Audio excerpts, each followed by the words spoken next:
بسم اللہ الرحمن الرحیم۔ السلام علیکم۔ آج ہم بات کریں گے حضرت عمار اور ان کے والدین کے بارے میں۔ حضرت عمار بن یاسر اور ان کے ماں باپ نے اسلام کی ابتدا ہی میں اسلام قبول کر لیا۔ حضرت عمار اور ان کے ماں باپ کو بھی سخت سے سخت تکلیفیں پہنچائی گئیں۔ مکہ کی سخت گرم اور ریتلی زمین میں ان کو عذاب دیا جاتا اور حضور اقدس صلی اللہ علیہ وسلم کا اس طرف سے جب گزر ہوتا تو صبر کی تلقین فرماتے اور جنت کی بشارت فرماتے۔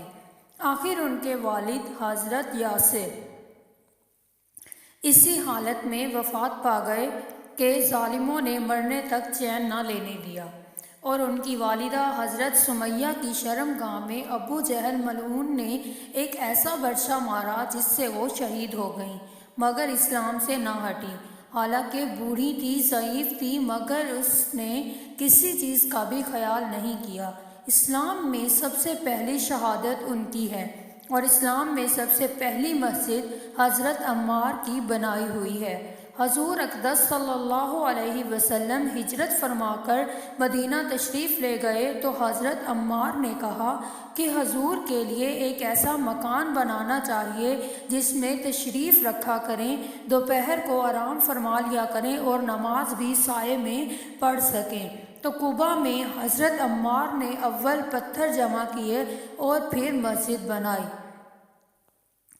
لڑائی میں نہایت جوش سے شریک ہوتے تھے۔ ایک مرتبہ مزے میں آ کر کہنے لگے کہ اب جا کر دوستوں سے ملیں گے، محمد صلی اللہ علیہ وسلم اور ان کی جماعت سے ملیں گے۔ اتنے میں پیاس لگی اور کسی سے پانی مانگا تو اس نے دودھ سامنے کیا۔ آپ نے دودھ پیا اور دودھ پی کر فرمانے لگے، میں نے حضور صلی اللہ علیہ وسلم سے سنا تھا کہ دنیا میں تمہاری سب سے آخری خوراک دودھ ہوگی۔ اس کے بعد شہید ہو گئے۔ اس وقت 94 برس کی ان کی عمر تھی۔ یہ ہے دین سے سچی محبت کا شرف کہ شہادت سے قبل ہی شہادت کا علم ہو گیا اور شہادت کے بعد حضور سے ملاقات کی بشارت بھی مل گئی۔